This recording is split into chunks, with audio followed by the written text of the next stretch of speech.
हाँ, तो कैसे हैं आप लोग? आई होप बढ़िया ही होंगे। मैं पंकज राजपूत एक्सपी क्लासेस पर आपका स्वागत करता हूं। जैसा कि हमने अपने प्रीवियस वीडियो में कंप्लीट किया था पुष्प की संरचना, स्ट्रक्चर ऑफ फ्लावर, ठीक है। उसमें हमने देखा था क्या, पुंकेसर की संरचना, स्टेमन, ठीक है। और इसके अलावा क्या देखा था हमने, स्त्री केसर संरचना, स्ट्रक्चर ऑफ पिस्टिल, ठीक है।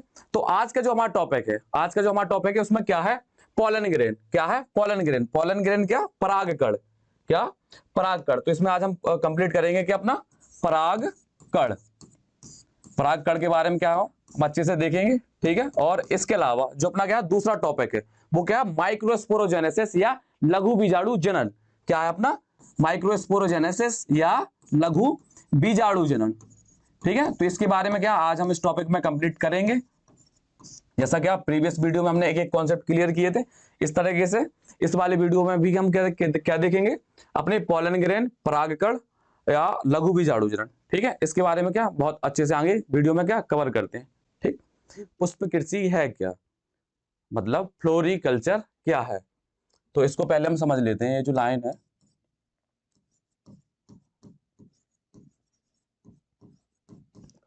पुष्प कृषि या फ्लोरिकल्चर,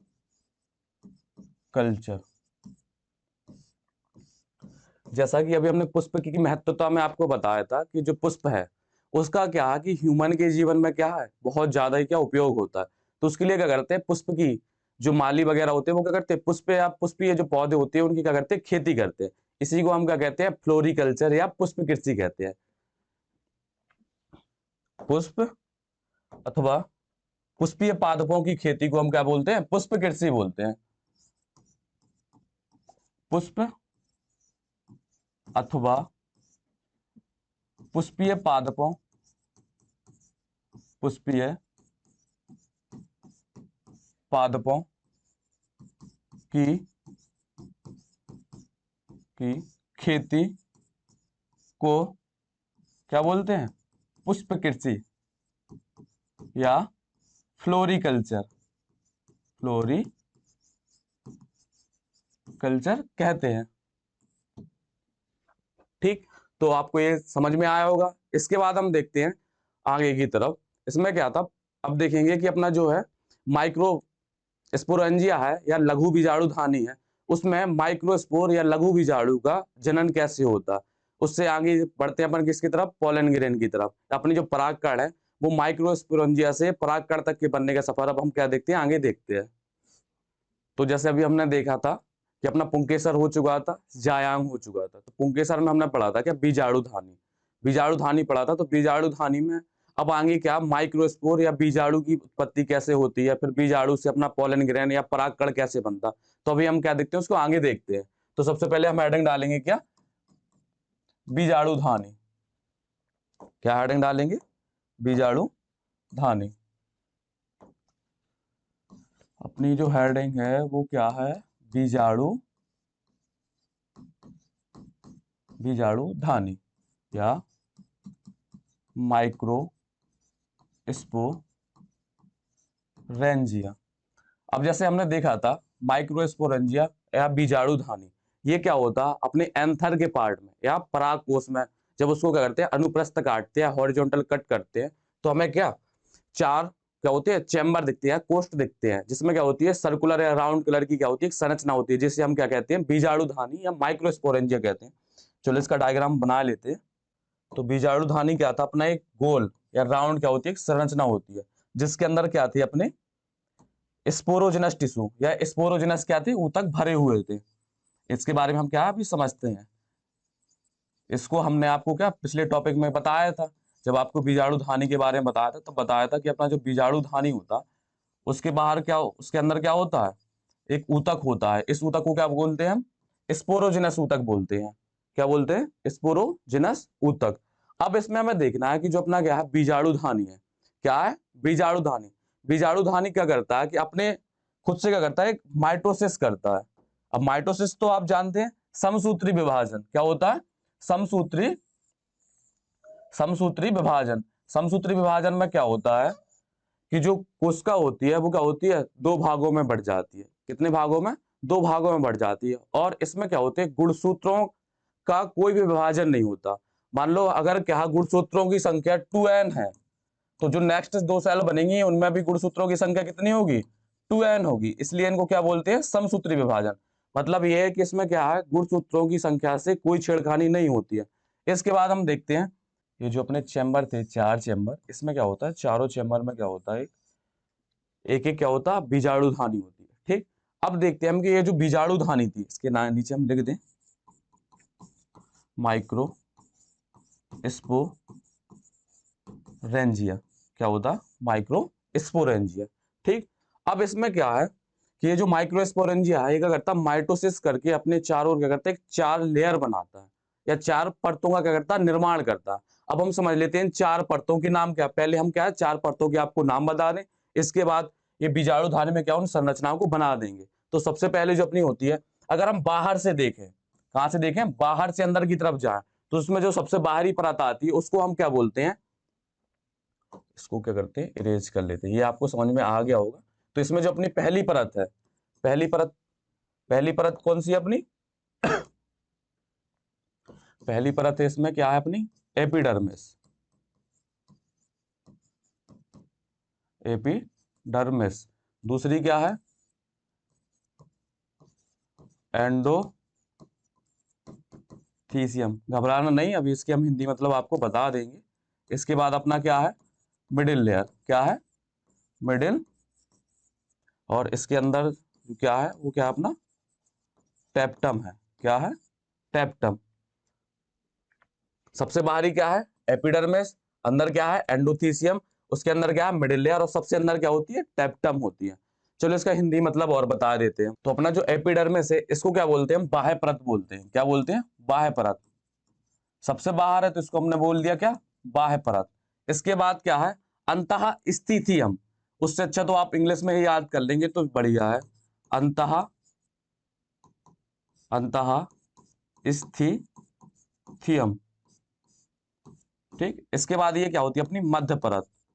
मिडिल मीन्स होता है मध्य, और लेयर मीन्स क्या होता है अपना परत। और अपना जो टेप्टम होता है, इसको क्या बोलते हैं, टेप्टम ही होता है ये। ठीक है, तो इसको बात क्या करते हैं, हम इनकी संरचना बना के देख लेते हैं। ठीक, तो अब क्या करते हैं, किसी भी एक के ऊपर क्या करते हैं, अपन संरचना बना के देख लेते हैं। तो सबसे अंदर क्या थी अपनी, सबसे अंदर क्या थी अपनी, टेप्टम थी। टेप्टम की ये लेयर बना रहे हैं किसके ऊपर,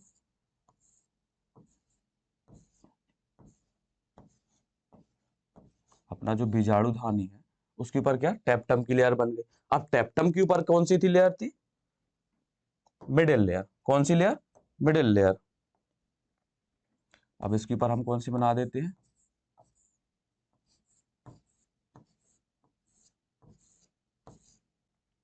इसके ऊपर कौन सी लेयर बना रहे हैं हम, ये मिडिल लेयर बना रहे हैं। कौन सी बना रहे हैं, मिडिल लेयर। अब इसके बाद इसको थोड़ा इरेज करके इसको बड़ा बना ले रहे हैं।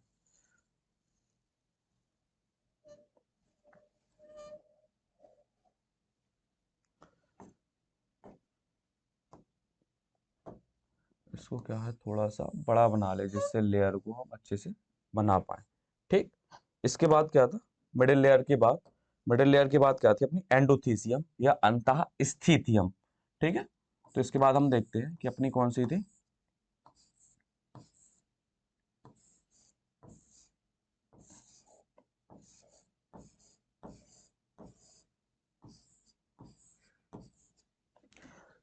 क्या हो गया अपना, सबसे अंदर क्या होगा, टेप्टम हो गया, उसके बाद मिडिल लेयर हो गया, उसके बाद क्या होगा, एंडोथीसियम हो गया या अंतः स्थिथियम हो गया। इसके बाद जो अपनी सबसे बाहरी लेयर थी वो कौन सी लेयर थी अपनी, एपिडर्मिस। कौन सी थी, एपिडर्मिस। तो एपिडर्मिस को बना लिए थे। सबसे जो बाहरी जो अपनी लेयर है वो कौन सी है, एपिडर्मिस है।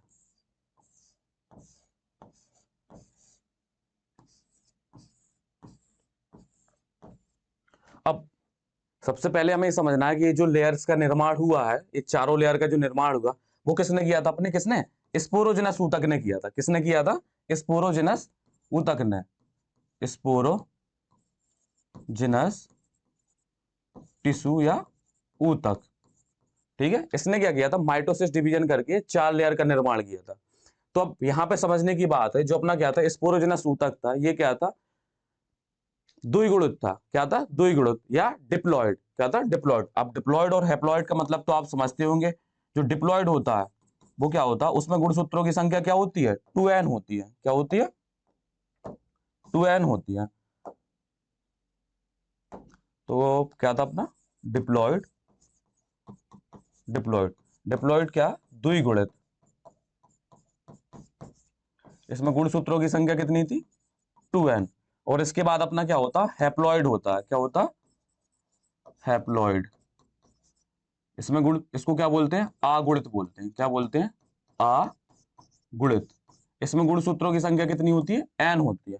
तो अब यहां समझने की बात है, अभी हमने आपको बताया कि समसूत्री विभाजन में क्या होता है गुणसूत्रों की संख्या में कोई बदलाव नहीं होता। समसूत्री विभाजन जब होता है तो उसमें जो गुणसूत्रों की संख्या होती है, जो उसकी जो मदर या जो मातृ कोशिका में गुणसूत्रों की संख्या होती है, वही उसकी क्या संतति कोशिकाओं में उसकी संख्या होती है, जो अपनी उसकी मदर सेल्स में होगी। अगर मदर सेल्स 2n है तो अपनी जो डॉटर सेल्स या संतति बनेगी उनकी भी संख्या क्या होगी गुणसूत्रों की 2n होगी। ठीक। तो जैसे मान लो ये अपना जो स्पोरोजेनस है ये क्या है 2n है। क्या है 2n है। तो इस अगर इसमें क्या करेंगे माइटोसिस करेंगे, इससे जो भी कुछ बनेगा तो उसकी गुणसूत्रों की संख्या क्या होगी 2n ही होगी। ठीक है। तो इसमें देखने की बात है, जो अपना एपिडर्मिस बना है इसमें भी क्या गुणसूत्रों की संख्या कितनी होगी फिर 2n होगी। ये आपको याद रखना है। अभी इसका एक आपको क्वेश्चन मिलेगा लास्ट लेक्चर में। ठीक। लेक्चर के अंत में आपको क्या इनके क्वेश्चन मिलेंगे। ठीक है। जिनके आंसर आपको क्या कमेंट सेक्शन में देने होंगे। ठीक। तो अपनी जो एपिडर्मिस होती है उसमें क्या गुणसूत्रों की संख्या क्या है 2n है। और जो एंडोथीसियम है उसमें भी क्या गुणसूत्रों की संख्या कितनी है 2n है। इसके अलावा जो अपनी मिडिल लेयर है उसमें भी गुणसूत्रों की संख्या कितनी है 2n है। और टेप्टम इसमें भी क्या गुणसूत्रों की संख्या क्या होती है 2n होती है। चलो अब यहां बना के हम दिखा देते हैं, लेयर्स के नाम लिखे देते हैं। ये जो सबसे अंदर की लेयर है, ये जो सबसे अंदर की लेयर है इसे क्या बोलते हैं हम टेपिटम कहते हैं। क्या कहते हैं टेपिटम। उसके जस्ट बाहर की जो लेयर है उसको हम क्या कहते हैं मिडिल लेयर कहते हैं। जो पिंक कलर से है वो अपनी कौन सी है मिडिल लेयर। और इसके बाद ये जो ब्लू कलर की है ये कौन सी है अपनी एंडोथीसियम। कौन सी लेयर है एंडोथीसियम। और ये जो रेड कलर की सबसे बाहरी लेयर है इसको क्या कहते हैं हम एपिडर्मिस। एपिडर्मिस या बाह्य परत। और ये एंडोथीसियम अंडास्थितियम अंतःस्थितियम और क्या अपना मिडिल लेयर मध्य परत। और टेप्टम क्या होता है टेप्टम होता। ठीक है। तो अपनी ये जो बीजाणुधानी के चारों तरफ जो परत है, इन परत का काम क्या होता है पहले हमें ये समझना। ये जो परत है ये क्या करते हैं बीजाणुधानी को करते हैं सुरक्षा प्रदान करती है। क्या करती है सुरक्षा प्रदान करते हैं। अब ये जो बाहर की परत है एपिडर्मिस एंडोथीसियम मिडिल लेयर, ये तीनों परत क्या करती हैं बीजाणुधानी के अंदर जैसे मानो क्या बना अपना परागकण बना। जो अंतिम उत्पाद है वो क्या है परागकण है। तो उसको क्या करती है तब जब तक परागकण बन नहीं जाता तब तक क्या करती है उसको सुरक्षा प्रदान करती है। एक बार जब परिपक्व परागकण बन जाता है तो ये क्या करती है फट जाती है या इनका क्या होता है प्रपुष्टन हो जाता है या डेहिकेशन हो जाता है, जिससे जो परागकण इसके अंदर बने हैं वो क्या हो जाए बाहर फैल जाए। अब जैसे समझो जैसे कोई फ्रूट है वो क्या है जब तक कि उसके अंदर सीड है या मेच्योर नहीं हुआ है सीड तब तक क्या वो फ्रूट रहता है। जैसे ही फ्रूट क्या होता है सूखता है तो उसमें क्या दरारें पड़ जाती हैं। जब वो फटता है तो उसके अंदर से क्या होता है सीड बाहर निकल आता है। सेम यही होता है कि इसके अंदर मान लो क्या पॉलन ग्रेन अपने बने। जैसे मान लो ये पॉलन ग्रेन बने, ये पॉलन ग्रेन बने, ये जब परिपक्व हो जाएंगे तो इनको बाहर भी निकलना है। तो बाहर कैसे निकलेंगे ये जो बाहर की तीन लेयर हैं ऊपरी जो तीन लेयर हैं एपिडर्मिस एंडोथीसियम और अपना क्या मिडिल लेयर, ये क्या करता है इनको बाहर निकलने में क्या करती है सहायता करती है। इसके बाद आते हैं अपनी क्या चौथी लेयर पर जो टेप्टम है। कहोगे इसके बारे में नहीं बताया तो इसके बारे में भी जान लो। ये जो टेप्टम होता है ये टेप्टम के बारे में थोड़ी खास विशेषता है। ये जो टेप्टम की जो कोशिकाएं होती हैं इसमें जो केंद्रक होते हैं या तो दो होते हैं दो से अधिक होते हैं। क्या होते हैं जो टेप्टम की जो कोशिका होती है इसमें जो केंद्रक होते हैं वो या तो दो होंगे या क्या है दो से अधिक होंगे। ठीक है। इसको बाई न्यूक्लिएटेड या मल्टी न्यूक्लिएटेड भी बोलते हैं। ठीक है। तो टेप्टम का काम क्या है हमें तो ये समझना कि टेप्टम करता क्या है। तो टेप्टम क्या करता है ये जो पॉलन ग्रेन बने हैं इसके पहले क्या है स्पोरोजेनस ऊतक से क्या बनेंगे अपने माइक्रोस्पोर मदर सेल मात्र बीजाणु कोशिका बनेंगी। तो उनको क्या करता है पोषण प्रदान करता है। इसके बाद हमारा क्या बनेगा लघु बीजाणु या माइक्रोस्पोर। तो ये क्या करता है जब तक कि पूरा पॉलन ग्रेन मेच्योर नहीं हो जाएगा तब तक ये माइक्रोस्पोर क्या करता है न्यूट्रिशन प्रोवाइड करता है। तो जो टेप्टम का काम है, इसका काम क्या है, क्या इसको क्या करना है, न्यूट्रिशन प्रोवाइड करना है, किसको, माइक्रोस्पोर को, लघु बीजाणु को। ठीक, अब हम इनके क्या फंक्शन देख ले रहे हैं नेक्स्ट स्लाइड पर। पहले नंबर पर क्या है अपना, एपिडर्मिस, एपिडर्मिस। दूसरा क्या है, एंडोथीसियम, दूसरा क्या है, एंडोथीसियम। तीसरे नंबर पर क्या है अपना, मिडिल लेयर। और जो चौथे नंबर पर है वो क्या है अपना, टैपिटम है। क्या है, टैपिटम। इनका हिंदी मतलब हमने आगे बता ही दिया है आपको, तो उसमें कोई दिक्कत होगी नहीं। और क्या है, इंग्लिश से दूर भागना नहीं है। ये क्या करते हैं, सेफ्टी प्रदान करते हैं। ये क्या करते हैं, सेफ्टी या सुरक्षा किसको प्रदान करते हैं, माइक्रोस्पोर को। किसको, माइक्रोस्पोर, या मान लो अपना जो माइक्रोस्पोरेंजिया है उसको। ठीक, और इसके साथ ही क्या करते हैं, ये परफुस्टन में हेल्प करते हैं, या डेहिकेशन, इसी को मतलब होता है फटना, डेही सेंस में हेल्प करती है। ठीक है, तो यहां तक तो हमें समझ में आ गया। इसके अलावा जो अपना क्या था, टेपिटम था। क्या था, टेपिटम। टेपिटम क्या करता है, इसको न्यूट्रिशन प्रदान करता है या पोषण प्रदान करता है। क्या करता है, पोषण, या इसी को क्या कहते हैं, न्यूट्रिशन, न्यूट्रिशन प्रदान करता है। तो अब क्या है, हमें चारों लेयर के बारे में क्या होगा, समझ में आ गया होगा। ठीक, बाहरी जो 3 लेयर है और जो सबसे अंदर की लेयर है, इनका काम क्या होता है। ठीक है, अब इसके बाद हम आगे तरफ बढ़ते हैं कि जो माइक्रोस्पोरेंजिया था उसके अंदर जो स्पोरोजेनस टिश्यू है, स्पोरोजेनस टिश्यू से कैसे पॉलन ग्रेन बनता है, तो उसको हम आगे क्या समझ लेते हैं। हाँ, यहाँ पर समझने की बात और है कि ये जो टेप्टम होता है ये एक केमिकल रिलीज करता है, जिसको हम क्या बोलते हैं, कैलेज, या केमिकल या एंजाइम, कैलेज एंजाइम रिलीज करता है। इसको हम समझ लेते हैं। ये क्या है, इसका जिक्र एनसीईआरटी में नहीं है, लेकिन क्या है इसको हम बता दे रहे हैं, इसका जो क्या है अभी काम आगे है अपन को। तो क्या है, ये कैलेज एक एंजाइम होता है जिसको क्या करता है, रिलीज करता है। ठीक, इसको याद कर लेना, ये कैलेज क्या होता है, एक एंजाइम होता है। इसका वर्क हम आगे बताए थे, इसका काम क्या है। ठीक, यहां तक आपको क्या समझ में आ गया होगा। इसके बाद हम देखते हैं कि जो माइक्रोस्पोरेंजिया या बीजाणुधानी है, उसके अंदर जो टिश्यू था, कौन सा टिश्यू था, और स्पोरोजिनस टिश्यू या स्पोरोजिनस जो ऊतक था, वो क्या क्या से पॉलन ग्रेन को बनाता है आगे, तो उसको हम समझ लेते हैं। अब यहाँ पे हम एक हेडिंग डालते हैं, माइक्रोस्पोरोजेनेसिस, माइक्रो स्पोरोजेनेसिस, बीजाणु जनन। क्या है हेडिंग अपनी, लघु बीजाणु जनन। क्या है, लघु बीजाणु, लघु बीजाणु जनन। ठीक है, अब लघु बीजाणु जनन होता क्या है, अब इसको आगे इसकी परिभाषा हम बता देंगे। पहले हमें समझना क्या, स्पोरोजेनस जो ऊतक था उसके बारे में समझ लें। तो अपना क्या है, सबसे पहले क्या बनाया अपन ने, ये मान लो कि स्पोरोजेनस ऊतक में ये जो कोशिकाएं हैं,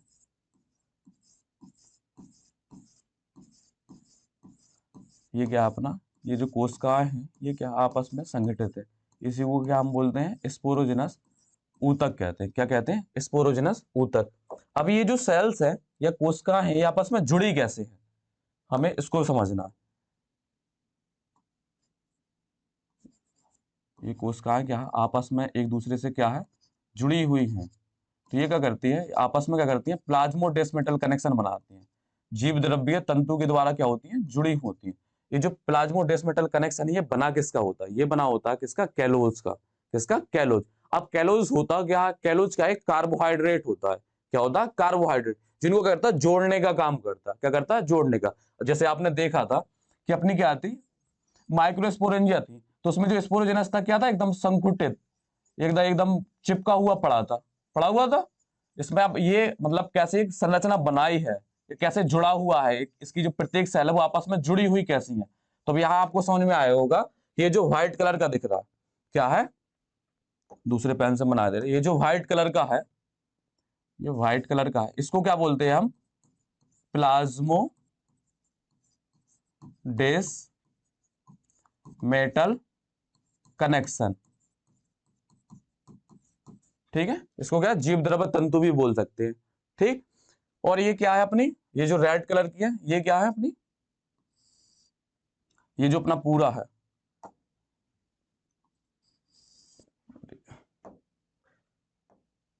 अपनी ये जो पूरी कोशिकाएं है, इसको दोबारा बना लेते हैं। ये जो कोशिकाएं है,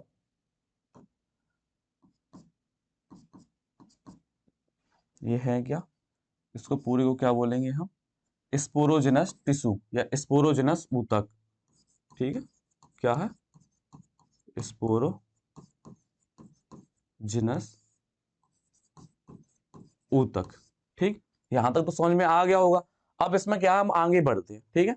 तो अभी आपको अपने बताया था कि जो अपना टेप्टम है वो क्या करता है, एक एंजाइम रिलीज करता है, क्या रिलीज करता है, कैलेज एंजाइम रिलीज करता है, क्या करता है, कैलेज एंजाइम। ये जो प्लाज्मोडेस्मेटल कनेक्शन है, पहले यहां समझ लेते, ये जो प्लाज्मोडेस्मेटल कनेक्शन है ये किसके बनी है, कैलोज के बनी है, किसके बनी है, कैलोज। अब कैलोज अपना होता क्या, एक कार्बोहाइड्रेट होता है, क्या होता है, कार्बोहाइड्रेट तो समझते ही हो आप, कार्बोहाइड्रेट, ठीक। तो किसका बना है, ये जो प्लाज्मोडेस्मेटल कनेक्शन बने हुए हैं, मतलब ये जो एक कोशिका से ये दूसरी कोशिका जुड़ी हुई है, किसके थ्रू जुड़ी हुई है, प्लाज्मोडेस्मेटल कनेक्शन के द्वारा क्या है, जुड़ी हुई है, ठीक है।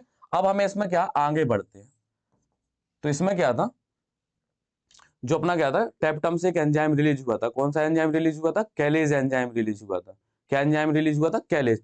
तो जब इस ऊतक को तोड़ेंगे, क्योंकि ये जो कोशिकाएं जुड़ी हुई हैं, जब कोशिकाएं जुड़ती हैं तो क्या ऊतक बनाती हैं, जब ये ऊतक टूटेगा तो इससे क्या कुछ कोशिकाएं रिलीज होगी। अब हम आगे देखते हैं इस पर काम कौन सा एंजाइम करेगा, कैलेज एंजाइम काम करेगा, कौन सा एंजाइम काम करेगा, कैलेज एंजाइम। और ये जो कैलेज एंजाइम है ये क्या करेगा, इस कैलेज को क्या करता है, कैलोज ब्रेक करता है या तोड़ता है, ठीक है, ब्रेक करता है या तोड़ता है, किसको, कैलोज। अब कैलोज क्या है, ये जो प्लाज्मोडेस्मेटल कनेक्शन है, ठीक है, इनको तोड़ेगा। जब इनको तोड़ देगा तो ये कोशिकाएं क्या होंगी, अलग हो जाएंगी।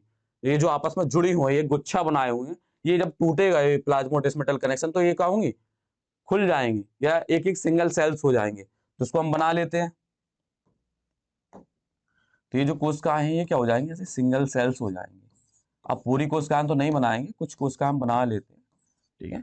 तो ये जो कोशिकाएं बनी हुई हैं इनको क्या बोलते हैं, बीजाणु मात्र कोशिका या पराग मात्र कोशिका, माइक्रोस्पोर मदर सेल्स या पोलन मदर सेल्स, ठीक है। इनके नाम लिखे दे रहे हैं, ये जो कोशिकाएं बनी हुई हैं इस तरफ नाम लिखे दे रहे हैं,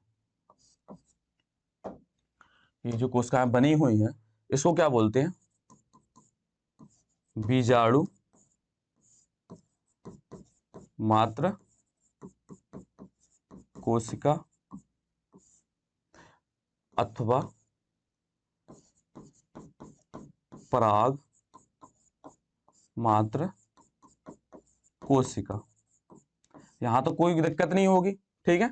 अब इनका अंग्रेजी वर्ड और लिख लो, माइक्रो स्पोर मदर सेल, ठीक है। और इसको क्या बोलते हैं, पोलन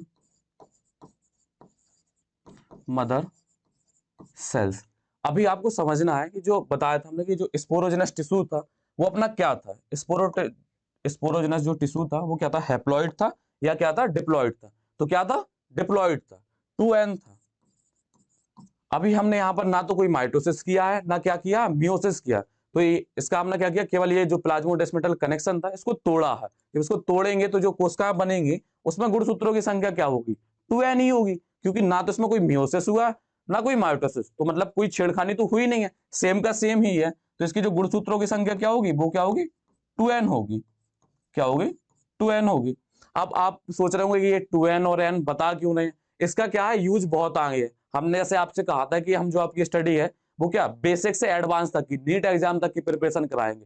तो इन सब चीजों का जानकारी होना बहुत जरूरी है, क्योंकि नीट में क्या डायरेक्ट इन्हीं से क्वेश्चन आ जाते हैं कि जो अपना स्पोरोजेनस ऊतक है वो क्या अपना हैप्लॉइड होता है या डिप्लॉइड होता है। इसी प्रकार पूछ लें क्या जो अपना pollen grain pollen mother cells है वो क्या होता है, हैप्लॉइड होता है या डिप्लॉइड होता है। तो इस प्रकार के क्या होते हैं क्वेश्चन आ जाते हैं, तो आपको ये इसकी क्या है जानकारी होना जरूरी है, ठीक। अब क्या है, अपनी जो क्या थी, ये जो पराग मात्र कोशिका थी या पोलन मदर सेल्स थी, अब इनकी शॉर्ट फॉर्म याद कर लो। आप इतना बड़ा बड़ा नाम बार बार नहीं लिखेंगे, तो इसको क्या बोलते हैं हम, पीएमसी, क्या बोलते हैं, पीएमसी, या ये जो अपना एमएमसी, ठीक है, ये याद कर लेना। इनकी क्या होती है, शॉर्ट फॉर्म होती है। जब हम बार बार लिखेंगे तो ये क्या जगह ज्यादा क्या कवर नहीं करेंगे, ठीक। अब इसमें से क्या करते हैं हम, अब कोई एक कोशिका ले लेते हैं, मतलब करता तो ये जो फंक्शन है सब कोशिकाओं का सेम होता है, लेकिन हम क्या करते हैं इसमें से कोई एक कोशिका उठाए, ठीक है। इसमें से क्या किया हमने, एक कोशिका ये ले ली, ठीक। यहां पर ये जो कोशिका ली है इसका नाम क्या है, इसको चाहे आप एमएमसी बोल दीजिए या क्या पीएमसी बोल दीजिए। हमने यहां पर क्या लिख लिया, एमएमसी। इसमें गुणसूत्रों की संख्या क्या थी, 2n थी, ठीक है। यहां तक आपको समझ में आ गया होगा, ठीक है। अब ये जो एमएमसी है या क्या है, माइक्रोस्पोर मदर सेल है, ये क्या करती है, म्यूसिस डिवीजन करती है, अर्धसूत्री विभाजन। क्या करती है, अर्धसूत्री विभाजन या म्यूसिस डिवीजन। इसमें तो आपको पता होगा कि एक जो अपनी मात्र कोशिका होती है उससे 4 संतति कोशिकाएं बनती हैं, ठीक। और जो गुणसूत्रों की संख्या होती है वो भी क्या होती है, आधी हो जाती है, ठीक है। तो इसमें क्या करते हैं हम, आगे बढ़ते हैं। अब हम देखते हैं कि जो अपना क्या है, ये जो क्या मात्र कोशिका है या माइक्रोस्पोर मदर सेल, ये क्या म्यूसिस डिवीजन करेगी, क्या करेगी, म्यूसिस डिवीजन। म्यूसिस डिवीजन करके क्या 4 कोशिका बनाई, ठीक है, समझ में आया। तो इसमें क्या हुआ अपना, म्यूसिस डिवीजन हुआ, क्या हुआ,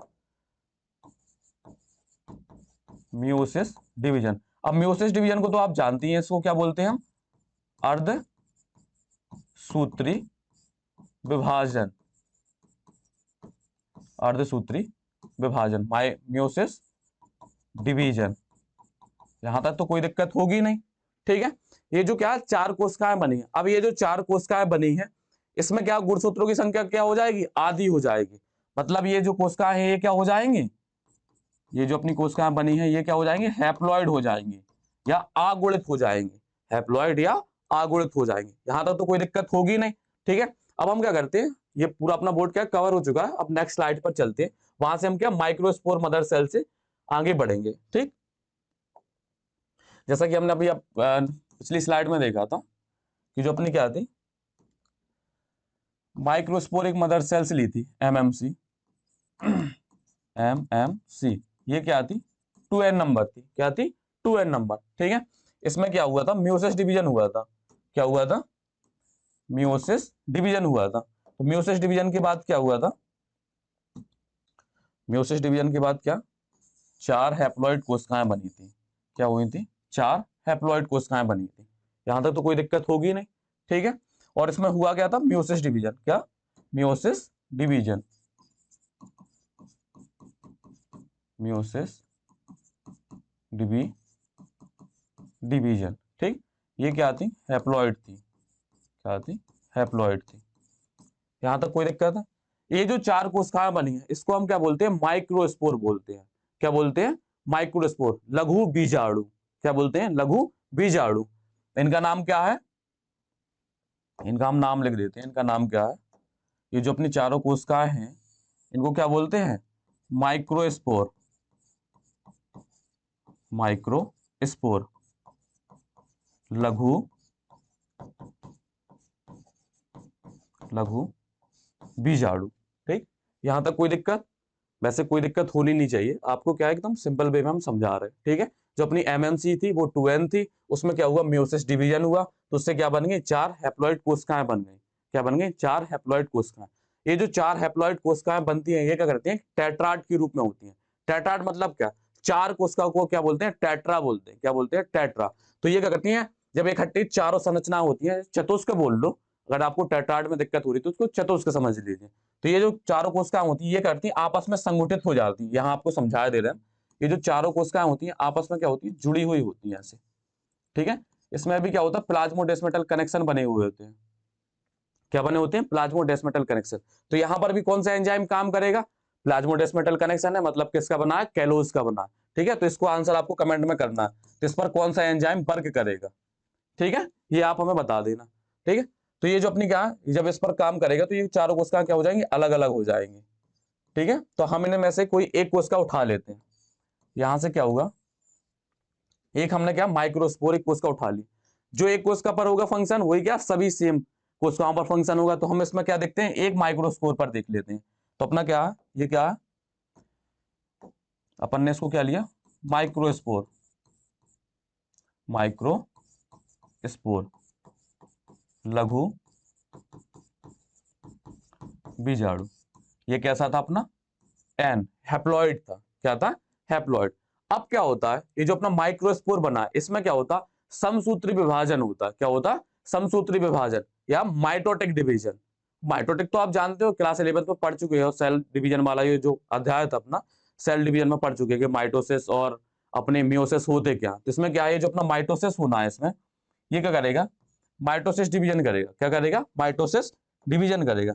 अब माइटोसिस डिवीजन में आपको पता है कि गुणसूत्रों की संख्या क्या होती है, समान रहती है, और जो एक मात्र कोशिका होती है वो दो संतति कोशिकाओं में क्या होती है, समान रूप से बढ़ जाती है। ठीक है, तो जैसे हमने बताया यहाँ पर क्या था, अपना माइक्रोस्पोर था। क्या था, माइक्रोस्पोर। अब माइक्रोस्पोर में क्या होता है, माइटोसिस डिवीजन होता है।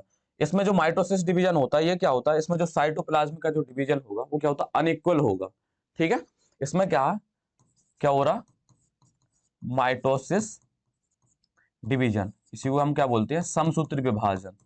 क्या कहते हैं, समसूत्री विभाजन। इसमें ये जो माइटोसिस डिवीजन हो रहा, तो इसके क्या होता है, इसके जो साइटोप्लाज्म, अब आपको पता कि कोशिका के अंदर क्या साइटोप्लाज्म और केंद्रक होता, साइटोप्लाज्म और केंद्रक का ही तो क्या होता, विभाजन होता है। इससे क्या होते हैं, दो कोशिकाएं बनती हैं, ये तो आप जानते हैं। तो ये जो कोशिका है माइक्रोस्पोर, इसमें माइटोसिस डिवीजन जब होता है तो इसका जो साइटोप्लाज्म होता है इसका क्या होता है, अनइक्वल या असमान क्या होता है, विभाजन होता है। ठीक है, मान लो ये कोई कोशिका है अपनी, ये क्या अपनी कोशिका है।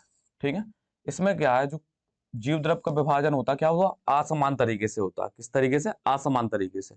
अब इसमें क्या है, आपको एक तरफ क्या होगा, द्रव्यमान क्या होगा, वो जीव द्रव क्या ज्यादा दिख रहा होगा, एक तरफ क्या होगा, कम दिख रहा होगा। इस वाले भाग में क्या है, ज्यादा है, और इस वाले भाग में क्या है, कम है।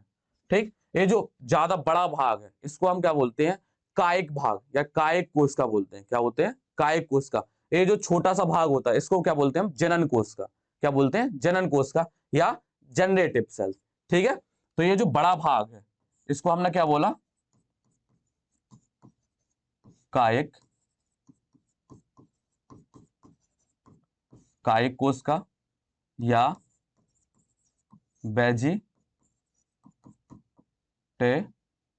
Vegetative cell.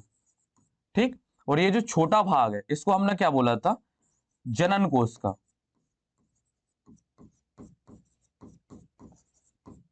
जनन कोशिका या जनन कोशिका या जनरेटिव सेल।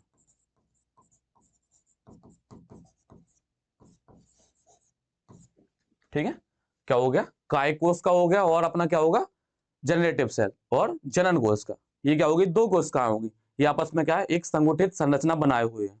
ठीक है, अब हम इसमें आगे बढ़ते हैं, इसमें देखते हैं कि ये जो अपनी कोशिका बनी हुई है, अभी क्या है, ये इमेच्योर पोलन ग्रेन समझ सकते हैं। क्या समझ सकते हैं, इमेच्योर पोलन ग्रेन। अब इसमें क्या कुछ संरचनाएं और बनती हैं। ठीक है, तो अपनी ये जो कायिक कोशिका है, क्या है, कायिक कोशिका। ये कायिक कोशिका क्या अपने चारों ओर एक परत का निर्माण करती है। किसका निर्माण करती है, परत का निर्माण करती है, जिसको हम क्या बोलते हैं, एंटाइन या अंतःचोल। क्या बोलते हैं, एंटाइन या अंतःचोल। अब हम यहाँ पर क्या करते हैं, इसके स्ट्रक्चर बढ़ा के देखते हैं। अब क्या है, यहाँ पर मान लो ये अपना क्या है, पोलन ग्रेन है, इमेच्योर पोलन ग्रेन भी बोल सकते हैं। ठीक है, इसमें जो एंटाइन है क्या है, अपना जो वेजिटेटिव कोशिका, वेजिटेटिव सेल्स तो आप समझ रहे हैं, ये वाली, ये जो कायिक कोशिका है ये क्या है, वेजिटेटिव कोशिका है। ठीक है, तो ये क्या करती है, अपने बाहर या अपने चारों तरफ, चारों तरफ क्या करती है, एक लेयर का निर्माण करती है। एक लेयर, पतली लेयर बना लो।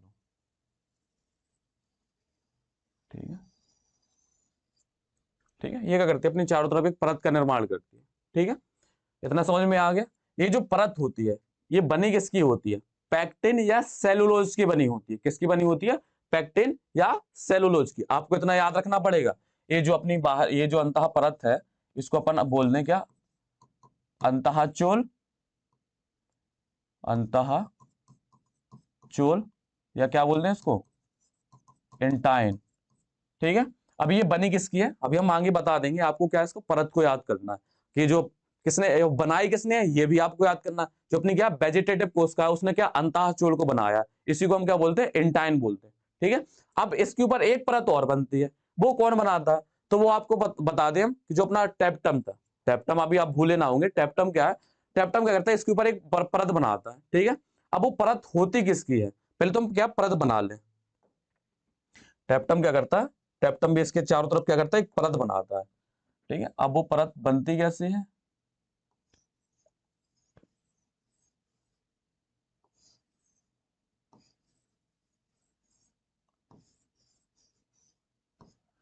ठीक।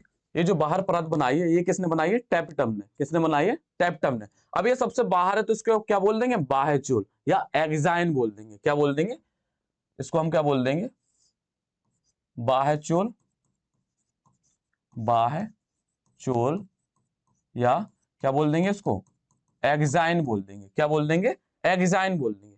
अब ये जो अपनी एक्साइन होती है इसमें क्या होती है, जगह जगह पर छोटे छोटे पोर होते हैं। क्या बोलते हैं, पोर होते हैं। तो यहां पर हम कहीं बना दें, दूसरे कलर से बना दें जिससे आपको दिख जाएंगे। ठीक है। इसमें क्या होती है, बाहर की तरफ कहीं भी आप एक किनारे पर समझ लीजिए छोटे छोटे पोर होते हैं।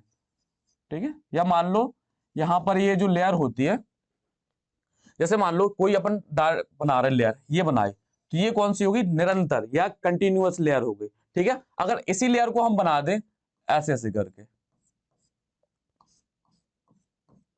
तो यहां पर क्या है, ये जो स्पेस रह गई, यहीं पर ऐसा क्या होता है, जो अपना एक्साइन होता है इसका भी जो अरेंजमेंट होता है इसी तरीके से होता है। तो ये जो क्या होती है, बीच बीच में क्या होती है, लेयर छूटी है, परत छूटी रहती है, वहां पर क्या होती है, छिद्र बन जाते हैं या पोर बन जाते हैं। अब इन पोर को नाम क्या देते हैं, हमें इन नामों को समझना है।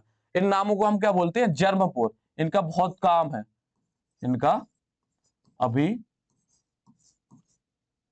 पूरी पॉलिनेशन में इनका जो काम है बहुत ज्यादा है। इनको जनन छिद्र भी बोल सकते हैं हम।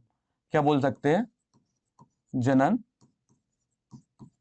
जनन छिद्र बोल सकते हैं। ठीक है। अब हम इनके फंक्शन के बारे में बताएंगे, तो अगले पेज पर हम क्या करते हैं, पोलन ग्रहण को बना लें। तो हम इनके लेयर के बारे में बता दें, जर्म पोर का क्या फंक्शन है, एक्साइन का क्या फंक्शन है, एंटाइन का क्या फंक्शन है। ठीक है। तो यहां तक आपको समझ में आ गया होगा। हम जल्दी से क्या करते हैं, रिकॉल कर लेते हैं। अपनी जो एमएमसी थी, क्या थी, एमएमसी या माइक्रोस्पोर मदर सेल थी, उसमें क्या होता, म्योसिस डिवीजन होता। म्योसिस डिवीजन होता है तो क्या करते हैं, वो टेट्राट का निर्माण करते हैं। किसका निर्माण करते हैं, टेट्राट का, जिसमें चारों कोशिकाएं क्या होती हैं, प्लाज्मोडेस्मेटल कनेक्शन से क्या होती है, जुड़ी हुई होती है। ठीक है। इस पर फंक्शन करता है एक एंजाइम, कौन सा एंजाइम, कैलोज एंजाइम, वो कैलेज एंजाइम। ठीक है। ये जो अपना प्लाज्मोडेस्मेटल कनेक्शन है बना किसका था, कैलोज का बना था। किसका बना था, कैलोज का। ठीक है। तो जब इस पर कैलेज एंजाइम काम करता तो इसे क्या करती है, टूट जाती है, क्या, सिंगल सिंगल चारों कोशिकाएं हो जाती है। ठीक है। या मान लो ये जो अपने स्टेप आए हैं, पहले ये स्टेप यहां जाएगा, यहां से क्या होगा, यहां जाएगा। ठीक है। पहले नंबर पर ये, दूसरे नंबर पर ये। ठीक है। अगर ऐसे आपको कंफ्यूजन हो रही है समझने में कि कैसे टेट्राट बना, तो ये जो अपनी कोशिकाएं हैं इसमें क्या हो रहा है, म्योसिस डिवीजन हो रहा है। चलो हम लिखे ही दे रहे हैं इसको, इसको क्या है आप लिख लीजिए। चलो यहां पर क्या होता, म्योसिस डिवीजन होता है, म्योसिस डिवीजन। अब इसको हम क्या करते हैं, इरेज कर देते हैं इस चीज को। ठीक है। तो अपनी ये जो एमएमसी है वो क्या क्या करेगी, टेट्राट का निर्माण करेगी। इसमें टेट्राट जुड़ा है, इस पर फंक्शन कौन करेगा, यहाँ पर क्या उसका एंजाइम का नाम और लिख के देते हैं, एंजाइम कौन सा यहाँ पर फंक्शन करेगा, कौन सा एंजाइम काम करेगा, कैलेज एंजाइम काम करेगा। कैलेज एंजाइम क्या करेगा, वर्क करेगा। ठीक है। तो ये जो अपने कनेक्शन बना हुआ था ये चारों कोशिकाओं का, ये क्या करेगा, टूट के क्या हो जाएगा, सिंगल सिंगल हो जाएगा। और इन्हीं सिंगल कोशिकाओं को क्या बोलते हैं हम, माइक्रोस्पोर या लघु बीजाणु। यहां तक कोई दिक्कत नहीं। अब ये जो लघु बीजाणु थे ये क्या करेंगे, माइटोसिस डिवीजन करेंगे। क्या करेंगे, माइटोसिस डिवीजन या समसूत्री विभाजन। इससे क्या होगा, इनका जो प्लाज्मा था या साइटोप्लाज्म था ये करेगा अनइक्वल या असमान भागों में बढ़ जाएगा। जिसमें क्या है, जीव द्रव्य ज्यादा होगा उसको क्या बोला था हमने, कायिक कोश का बोला था। और जिसमें क्या था, कम जीव द्रव्य था उसको क्या बोला था हमने, जनन कोशिका या जनरेटिव सेल। ठीक है। अब क्या होती है, अपनी जो कायिक कोशिका ये क्या करती है, अपने चारों तरफ एक लेयर का निर्माण करती है, परत का निर्माण करती है, जिसे हमने क्या बोला था, अंतःचोल बोला था। ठीक। और इसके बाहर भी एक लेयर का निर्माण होता है, परत का निर्माण, जिसे हम क्या बोलते हैं, बाह्यचोल। और उस परत का निर्माण कौन करता, टेपिटम करता। कौन करता, टेपिटम।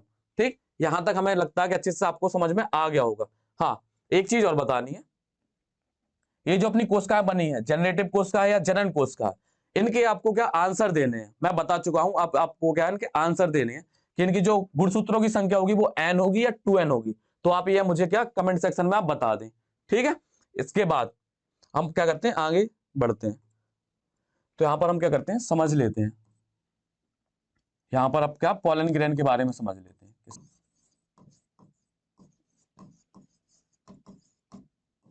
यहां पर इसका नाम और एक बार लिख दें, इसको क्या बोलते हैं हम, पोलन ग्रेन है। ये क्या है अपना, पोलन ग्रेन है। ये जो संरचना है इसको क्या बोलते हैं, पोलन ग्रेन या परागकण। क्या है, पोलन ग्रेन या परागकण, ठीक है। अभी हम पोलन ग्रेन और परागकण के बारे में और अच्छे से जानेंगे, तो आपको यहां बता दे रहे हैं, ठीक है। पोलन ग्रेन या परागकण, ठीक है। ये क्या होता, अपना क्या नर का क्या होता, नर युग्मकोद्भिद होता है, ठीक है। मेल गैमेटोफाइट होता है, क्या होता है, मेल गैमेटोफाइट। ये मेल गैमेट नहीं होता, जो अपना पोलन ग्रेन होता है इसको मेल गैमेट नहीं बोल सकते, या क्या बोल सकते, नर युग्मक नहीं बोल सकते। ये क्या होता है, नर युग्मकोद्भिद होता है, ठीक है। अब पहले इसकी क्या आते हैं, हम संरचना बना लेते हैं। तो इसमें क्या है कि जो अपना पोलन ग्रेन था उसका जो साइटोप्लाज्म क्या था, अनइक्वल भागों में बटा था या असमान भागों में, ठीक है। जो छोटा वाला था उसको क्या बोला था हमने, जनरेटिव या जनन, और जो बड़ा वाला भाग था उसको क्या बोला था, कायिक या वेजिटेटिव, ठीक है। तो ये जो अपना वेजिटेटिव होता है वो क्या करता है, अपने चारों तरफ क्या करता है, एक लेयर का निर्माण करता है। किसका निर्माण करता है, एक पतली लेयर का निर्माण करता है, ठीक है भैया। लो, ये लेयर बन गई। अब क्या है कि ये जो परत बनी है, इस परत के बाहर भी क्या होती है, एक और परत होती है, ठीक है। अब उस परत को हम कहते क्या हैं, ठीक है, उस परत को हम क्या कहते हैं, एक्साइन। और ये बनाता कौन है, ये भी हम बता चुके हैं आपको, टेप्टम बनाता है। कौन बनाता है, कौन बनाता है, टेप्टम बनाता है। डायग्राम भैया थोड़ा आप समझ लेना अपना, ठीक है, और बाकी आपको समझाने की पूरी कोशिश कर रहे हैं, ठीक है। ये जो अपना क्या था, पोलन ग्रेन है, क्या है, पोलन ग्रेन या परागकण है। इसमें जो सबसे अंदर की जो लेयर है अपनी, ये जो सबसे अंदर की लेयर है, ये जो येलो कलर की दिख रही है, ये कौन सी अपनी सेल मेम्ब्रेन है। ये क्या है, सेल मेम्ब्रेन, ठीक है, या कोशिका झिल्ली। क्या है, कोशिका झिल्ली। इसके जो बाहर परत है उसको क्या बोलते हैं हम, अंतःचोल। क्या कहते हैं हम, अंतःचोल। इसी को क्या बोलते हैं हम, इंटाइन कहते हैं। क्या कहते हैं, अंतःचोल या इंटाइन कहते हैं। तो जो इसके बाहर लेयर है उसको क्या बोलते हैं हम, बाह्यचोल बोलते हैं। क्या, बाह्यचोल। और इसी को क्या बोलते हैं हम, एक्साइन कहते हैं। क्या कहते हैं, एक्साइन। अब आपको ये तो पता है कि जो एंटाइन है इसका निर्माण किसने किया था, कायिक कोशिका ने। और जो अपनी बाह्य परत है इसका निर्माण किसने किया था, टेप्टम ने किया था, ठीक है। तो अब यहां भी अपने क्या क्वेश्चन बनते हैं, जैसे अब एंटाइन आप पूछ ले कि जो एंटाइन है इसमें गुणसूत्रों की संख्या कितनी होती है, और एक्साइन इसमें गुणसूत्रों की कितनी संख्या होती है। तो पहले क्या है, इनको हम बता दें, इनके नाम, जैसे आप भूल ना जाओ। तो ये क्या किससे बनी है, टेप्टम से मिलकर के बनी है, या टेप्टम ने ही बनाई है। इसका निर्माण किसने किया है, टेप्टम ने किया है, ठीक। और इसका निर्माण किसने किया है, वेजिटेटिव सेल, ठीक है। तो चलो हम बता दे रहे हैं।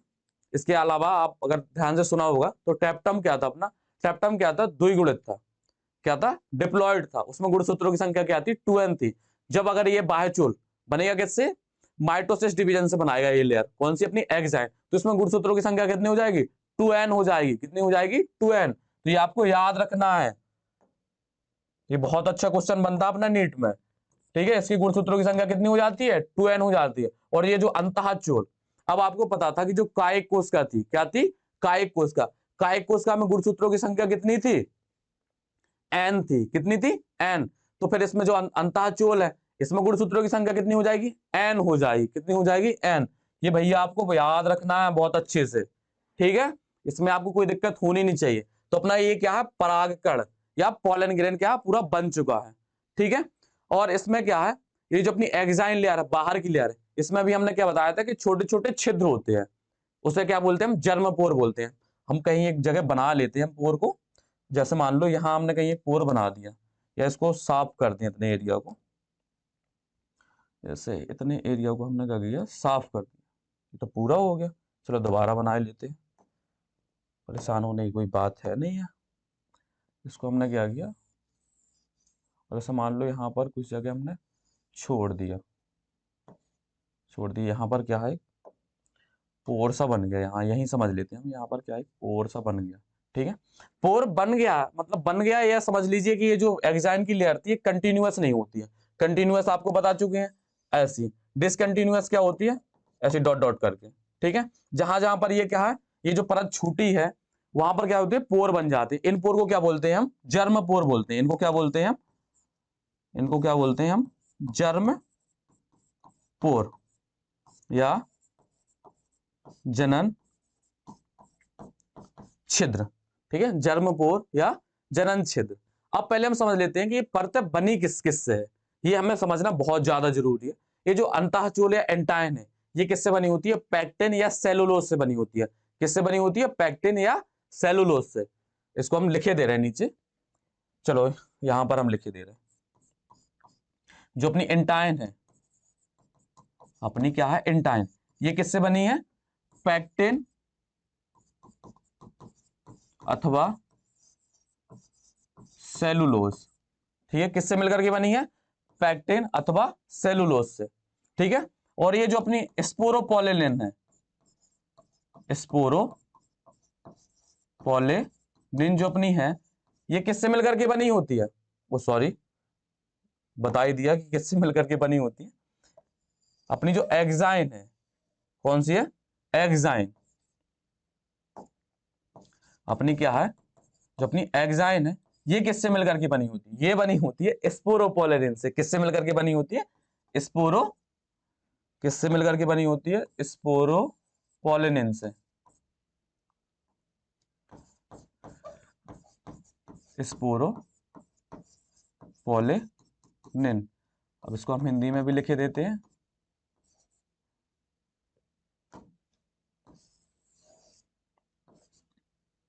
क्या बोलते हैं इसको, स्पोरोपोलिन।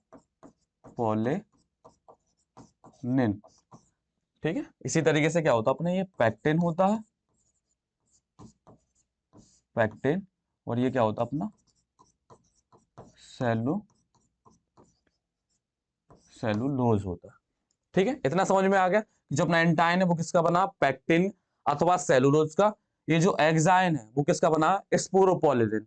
अब इनके बारे में भी समझना कि जो अपना स्पोरोपोलिन है, ये स्पोरोपोलिन इतना हार्ड होता है कि अभी तक कोई ऐसा एक केमिकल अभी तक ज्ञात नहीं हुआ जो इस परत को क्या तोड़ सके अभी तक। ठीक है, तो ये जो स्पोरोपोलिन है ना, अब मान लो स्पोरोपोलिन इसकी चारों तरफ हो जाए, तो इसको तो फिर क्या तोड़ना ही मुश्किल पड़ जाए। ठीक है, तो स्पोरोपोलिन क्या होता है, लगातार नहीं होता, कहीं कहीं बीच बीच में क्या होता है, छूटा हुआ होता है। और जहां जहां पर स्पोरोपोलिन की परत नहीं बनती है, उस जगह को बोलते हैं हम क्या, जर्मपोर। क्या बोलते हैं, जर्मपोर। ठीक है, अब जर्मपोर का काम क्या होता है, ठीक है, तो जब ये पोलन ग्रेन कहाँ जाता है, अपनी स्टिग्मा पर, वर्तिकाग्र पर। अभी हम उसके बारे में बताएंगे स्टिग्मा पर, कि अगला वाला जो अपना टॉपिक आएगा या अगला लेक्चर आएगा उसमें हम देखेंगे कि जो स्टिग्मा है वो होती क्या है। वैसे हम बता चुके हैं कि स्टिग्मा क्या होती है, जो अपनी क्या थी, जो स्त्री के सर था उसका सबसे ऊपर का भाग था। चलो जल्दी से हम बता देते हैं, ये संरचना थी, ये जो ऊपर का भाग था इसको क्या बोलते हैं हम, वर्तिकाग्र या स्टिग्मा बोलते थे। ठीक है, जब पोलन ग्रेन स्टिग्मा पर जाता है तो यहाँ पर क्या होता है, केमिकल या लिक्विड होते हैं, जैसे इसके कांटेक्ट में आता है तो जर्म पोर से क्या होती है, जो अपनी एक कायिक कोश का होती है, क्या होती है, अपनी कायिक कोश का करती है, ट्यूब का निर्माण करती है। इसी ट्यूब के थ्रू क्या आपने जो अपना क्या है, जो जनरेटिव, कहाँ गया, ये जो अपनी जनरेटिव कोशिका है, ठीक है, ये करती है आगे बढ़ती है, या अपना जो मेल गैमिट, ठीक है, ये जनरेटिव कोशिका से ही क्या बनता है, मेल गैमिट या नर युग्मक का निर्माण करता है, जो आगे बढ़ जाता है। उसको हम परागण की प्रोसेस में पूरी तरीके से बताएंगे, लेकिन हमें यहाँ समझना क्या आता है, अपना जो जर्मपोर है, जर्मपोर का फंक्शन क्या होता है। जर्मपोर क्या करता है कि यहाँ से ये जो पोलन ट्यूब बनता है, ठीक है, उसको क्या निकलने में या उसको आगे बढ़ने में क्या करता है, सहायता करता है। ठीक है, तो मुझे नहीं लगता कि पोलन ग्रेन में आपको यहाँ तक कहीं भी कोई दिक्कत होगी। ठीक है, अब अपन देखते हैं कि पोलन ग्रेन होता क्या, मतलब क्या है।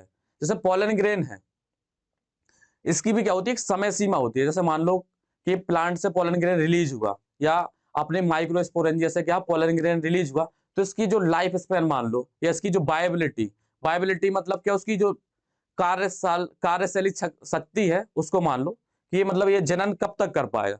तो ये हर प्लांट का क्या अपना अपना अलग होता है। जैसे राइस या गेहूं, उसमें 30 मिनट होता है। या अपनी जो लेग्यूमिनेसी, सोलेनेसी और रोजेसी, इन फैमिली के बारे में आपने क्या क्लास 11th में पढ़ा होगा। तो इसमें जो प्लांट या पादप आते हैं, उनकी जो पोलन ग्रेन की बायबिलिटी होती है वो क्या होती है, अलग अलग होती है या ज्यादा होती है। क्या होती है, ज्यादा होती है। बाकी जो अपनी फैमिली बचती है उनसे क्या होती है, ज्यादा होती है। ठीक, तो पोलन ग्रेन का यूज, अब हम पोलन ग्रेन का यूज क्या है कि नॉर्मल अपने जीवन में भी करते हैं। जैसे सिरप वगैरह बनाना हुआ, टैबलेट पिल्स वगैरह बनाना। तो ये जो पोलन ग्रेन होता है, ये क्या करते हैं, जो एथलीट होते हैं या अपने रेस हॉर्स, जो मतलब दौड़ वगैरह वाले घोड़े होते हैं, उनको क्या करते हैं, शक्तिवर्धक एक एनर्जी के रूप में उपयोग करते हैं। इसका क्या है, सप्लीमेंट के रूप में क्या होता है, उपयोग होता है। ठीक है। और कुछ पोलन ग्रेन क्या होते हैं, जैसे एलर्जी करते हैं। जैसे मान लो हमने इनहेल किया, अगर हमारे अंदर क्या होते हैं वो चले जाते हैं, तो वो क्या करते हैं, एलर्जी कॉज करते हैं। उससे हमें क्या होता है, जुकाम वगैरह हो जाता है। ठीक है। तो पोलन ग्रेन क्या करते हैं, एलर्जी भी करते हैं। ठीक है। अब क्या है, यहाँ पर हम क्या पोलन ग्रेन के कुछ यूजेस के बारे में समझ लेते हैं, कि पोलन ग्रेन के बारे में कुछ देखते हैं कि इनका यूज क्या क्या है। तो अब पोलन ग्रेन यूज समझ लीजिए, या आप ये समझिए कि अपनी दैनिक जीवन में पोलन ग्रेन का यूज कहाँ होता है। वैसे हम बता चुके हैं कि जो अपना पोलन ग्रेन है या परागकण है, उसका उपयोग कहाँ करते हैं, सिरप वगैरह या और भी क्या शक्तिवर्धक सप्लीमेंट बनाने में करते हैं। ठीक है। अब क्या है कि जो अपना पोलन ग्रेन है, ठीक है, क्या है, पोलन ग्रेन है। पोलन ग्रेन को स्टिग्मा पर क्या है, एक समय पर पहुंचना पड़ता है, एक फिक्स समय पर। क्योंकि हर पोलन ग्रेन की जो समय सीमा होती है, जो उसकी जो वायबिलिटी होती है, वो क्या होती है, फिक्स होती है। अगर उस टाइम पर अगर वो स्टिग्मा पर लैंड नहीं कर पाए, तो वो पोलन ग्रेन क्या होता है, बेकार हो जाता है। तो जैसे अपना पोलन ग्रेन है, जैसे क्या अपना माइक्रोस्पोरन जैसे क्या रिलीज हुआ, तो जब वो अपना रिलीज होता है, तो वहां से लेकर के स्टिग्मा तक पहुंचने में, स्टिग्मा क्या होती है, अपनी वर्तिकाग्र होती है। अब आपको मोटा मोटा हम समझा देते हैं। जैसे मान लो ये वर्तिकाग्र है, ठीक है। तो यहाँ पर क्या होते हैं, एंजाइम्स होते हैं या केमिकल होते हैं, ठीक है, जो अपने क्या पोलन ग्रेन को करते हैं, एक्टिव करते हैं। जैसे मान लो यहाँ से कोई पोलन ग्रेन क्या हुआ, रिलीज हुआ। ठीक है। यहाँ क्या था अपने अपना क्या था, इसमें बहुत सारे पोलन ग्रेन है, और ये अपना क्या, माइक्रोस्पोरेंजिया, क्या है, माइक्रोस्पोरेंजिया। ठीक है। और ये अपने क्या है, पोलन पोलन ग्रेन। ठीक है। यहाँ से ये रिलीज हुआ। जब ये माइक्रोस्पोरेंजिया से निकलने से लेकर के स्टिग्मा तक पहुंचने तक का समय हर पोलन ग्रेन का क्या होता है, निर्धारित है। मान लो इसका क्या है, इस पोलन ग्रेन का ये रिलीज हुआ, तो इसका पोलन ग्रेन का टाइम क्या है, 30 मिनट है। क्या 30 मिनट है। तो इसको यहां तक पहुंचने के लिए 30 मिनट ही लगेंगे। अगर इससे ज्यादा लगेगा तो इसकी जो वायबिलिटी है या उसकी जो शक्ति है मतलब जनन करने की, वो क्या हो जाएगी, खत्म हो जाएगी या नष्ट हो जाएगी। तो ये जो पोलन ग्रेन है वो क्या हो जाएगा, किसी काम का नहीं रह जाएगा। जैसे हम समझते हैं, जैसे हम रोटी बनाते हैं, क्या बनाते हैं, रोटी। अगर रोटी को सही समय पर ना पलटा जाए तो रोटी क्या होती है, जल जाती है, या वो किसी खाने लायक नहीं रहती है, किसी काम की नहीं रहती। रोटी तो रहेगी लेकिन वो क्या होगी, खाने लायक नहीं रहेगी। तो यही होता अपना वायबिलिटी का मतलब, पोलन ग्रेन तो रहेगा, पोलन ग्रेन नष्ट नहीं होगा, लेकिन उसकी जो वायबिलिटी है, उसको जो काम है, जो एक्चुअल उसका जो फंक्शन था, वो क्या हो जाएगा, खत्म हो जाएगा।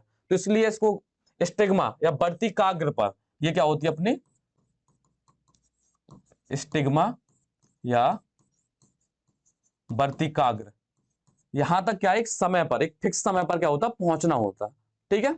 इसके अलावा क्या है कि हम जैसे कोई सीड है, बहुत रेयर है, ठीक है, उसको क्या करते हैं, हमें जैसे दूसरी जगह ले जाना, उसकी समय सीमा क्या कम है, तो हम उसको क्या करते हैं, लिक्विड नाइट्रोजन में, किसमें, लिक्विड नाइट्रोजन में। अब नाइट्रोजन तो आप जानते ही हो, और लिक्विड है तो द्रव हो गया अपना, लिक्विड नाइट्रोजन में। इसका टेम्परेचर कितना होता, -196 डिग्री सेल्सियस। कितना, -196 डिग्री सेल्सियस में क्या करते हैं, पोलन ग्रेन को करते हैं, स्टोर करते हैं। अब इसलिए इतने टेम्परेचर पर क्या करते हैं कि जो वायबिलिटी है वो क्या होती है, मेंटेन्ड बनी रहती है। इसलिए हम इस टेम्परेचर पर रख करके पोलन ग्रेन को कहीं भी ले जा सकते हैं, या कितने ही टाइम तक के लिए क्या करते हैं, स्टोर कर सकते हैं। जैसे मान लो कि कोई भी एक सीड है, जैसे हमने मान लो कि ऑस्ट्रेलिया से हमें वो लाना, उसकी जो वायबिलिटी है वो क्या 30 मिनट या 40 मिनट है। और वहां से लाएंगे तो क्या उसकी वायबिलिटी क्या होगी, खत्म हो जाएगी। ठीक है। अपने आर्टिफिशियल तो आपने पढ़ा होगा, आर्टिफिशियल जो परागण होते हैं उन सबको आपने पढ़ा होगा, नहीं पढ़ा तो हम आगे बताएंगे। ठीक है, तो आर्टिफिशियल परागण क्या होता है कि जैसे हमने खुद से इस पर क्या करते हैं, पॉलन ग्रेन क्या करते हैं, छिड़कते हैं, ये होता है।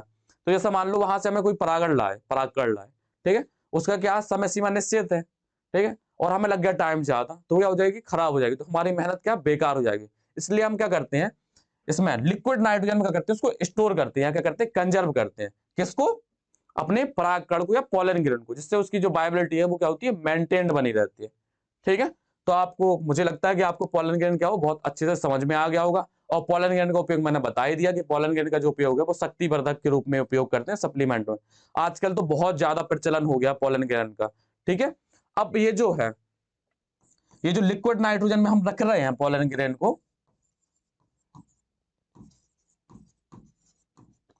पॉलन ग्रेन को हमने किसमें, लिक्विड नाइट्रोजन में क्या किया, स्टोर किया है, लिक्विड नाइट्रोजन में रख के, तो इससे हम क्या बोलते हैं, पॉलन बैंक बोलते हैं। क्या बोलते हैं, पॉलन बैंक। बैंक का आपको मतलब है ही पता कि अपन पैसे कहाँ जमा करते हैं, वो तो बैंक होती है, इसलिए अपने क्या पॉलन यहाँ जमा कर रहे, तो ये पॉलन के लिए क्या हो जाएगी, बैंक की तरह काम करेगी। ठीक है, तो आपको पॉलन बैंक के बारे में भी क्या होगा, समझ में आ गया होगा। पराग कणों को स्टोर करना, ठीक है, यह स्टोरेज ऑफ पॉलन ग्रेन। ठीक है, पॉलन बैंक क्या होती है, पराग कणों का क्या होता है, स्टोर करना। इसी को हम बोलते हैं क्या, पराग किट या पॉलन किट भी बोल सकते हैं। ठीक है, इसी को हम बोलते हैं क्या, पराग किट। आप एनसीईआरटी पढ़ेंगे तो आपको ये क्या मिल जाएगा, इसलिए मैंने आपको कहा था कि एनसीईआरटी पढ़ना क्या बहुत ही मस्ट है। आपको एनसीईआरटी हर हालत में पढ़नी है, वो डेली बेसिस पर पढ़नी है। ठीक है, अब हम क्या करते हैं, जल्दी जल्दी से क्या पूरा रिकॉल कर लेते हैं जो अभी तक हम आज हमने अभी जो पढ़ा है हमने। ठीक है, सबसे पहले हमने क्या बताया था, मैं पुष्प कृषि या फ्लोरिकल्चर। तो इसमें क्या होता है कि जो अपने माली वगैरह, आपने देखा होगा कि पुष्प का क्या बहुत अच्छा खासा चलन है। जैसे हमने पहले बताया था पुष्प की महत्वता में कि प्रतीक के तौर पे करते हैं, या पूजा पाठ में भी इसका क्या होता है, उपयोग होता है। तो उसके लिए करते हैं हम पुष्प की खेती, क्योंकि डिमांड ज्यादा है तो उस हिसाब से उसकी पॉपुलेशन भी हमें ज्यादा करनी पड़ेगी। तो हम क्या करते हैं, पुष्पों की करते हैं, खेती करते हैं। तो पुष्प अथवा पुष्पीय पादपों की खेती को क्या बोलते हैं, पुष्प कृषि। इसी को हम क्या बोलते हैं, फ्लोरिकल्चर बोलते हैं। क्या बोलते हैं, फ्लोरिकल्चर। ठीक है, इसके बाद क्या था, मैं बीजाणु धानी के बारे में बताना था। किसके बारे में बताना था, बीजाणु धानी। तो बीजाणु धानी क्या होते हैं, अपने पराग कोष में कितने, 4 बीजाणु धानी होती है, 4 माइक्रोस्पोरेंजिया होते हैं। एक एंथर में कितने, 4 अपनी क्या होती हैं, बीजाणु धानी होती है। ठीक है, बीजाणु धानी के अपने चारों तरफ क्या करती है, 4 परतों का निर्माण करती है, epidermis, endothecium, middle layer, tapetum. ठीक, यहां तक समझ में आ गया होगा। ठीक, और जो अपनी एपिडर्मिस होती है वो 2n होती है, मतलब गुणसूत्रों की जो संख्या होती है वो 2n होती है, और जो एंडोथीसियम होती है वो 2n होती है, मिडिल लेयर भी होती है वो 2n होती है, और टेप्टम भी होती है वो क्या होती है, 2n होती है। ठीक है, इसका भी रीजन बता दिया क्यों होती है, क्योंकि ये क्या करती है, माइटोसिस डिवीजन के थ्रू बनती है। किसके थ्रू बनती है, माइटोसिस डिवीजन के थ्रू। ठीक है, इसके अलावा क्या था, ये वाला तो हम आपको बता चुके हैं कि जो एपिडर्मिस, एंडोथीसियम और मिडिल लेयर है, ये करती है सुरक्षा प्रदान करती है। क्या करती है, सुरक्षा प्रदान करती है, और डेहिसेंस में भी क्या करती है, हेल्प करती है। ठीक है, इसके अलावा जो अपना टेपिटम था, क्या था, टेपिटम। टेपिटम पोषण प्रदान करता है, किसको पोषण प्रदान करता है, अपना जो माइक्रोस्पोर था, क्या था, माइक्रोस्पोर, उसको क्या करता, पोषण प्रदान करता। इसके अलावा ये कैलेज एंजाइम रिलीज करता। इसके अलावा एक फंक्शन और था इसका, कौन सा था इसका फंक्शन, एक्साइन को बनाना।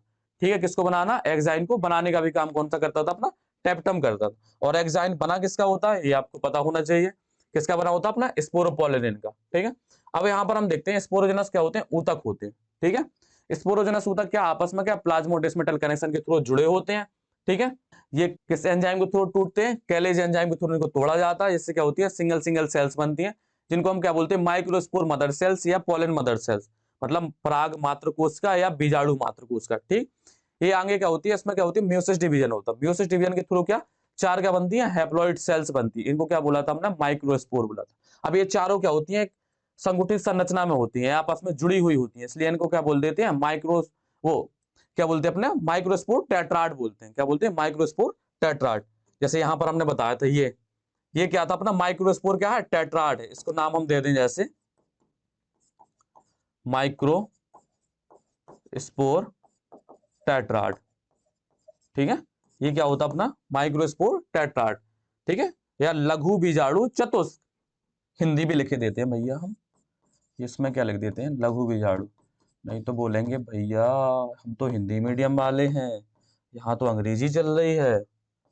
तो ऐसा कुछ नहीं है, ठीक है। अंग्रेजी का उपयोग भी हमने आपको बताया था कि अंग्रेजी का क्या है, आपको हर हालत में पढ़नी ही पढ़नी है, ठीक।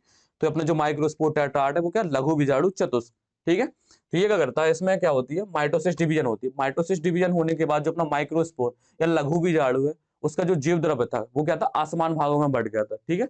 जिस जीव द्रव्य में क्या ज्यादा भाग था उसको क्या बोला था हमने, कायिक कोश का बोला था। और जिसमें क्या था, कम था जीव द्रव्य, उसको क्या बोला था हमने, जनन कोश का बोला था या जनरेटिव सेल्स बोला था। अब ये क्या होता, आगे डेवलप होता और किस में कन्वर्ट हो जाता, अपने पॉलन ग्रेन में कन्वर्ट हो जाता। किस में कन्वर्ट हो जाता, पॉलन ग्रेन में कन्वर्ट हो जाता।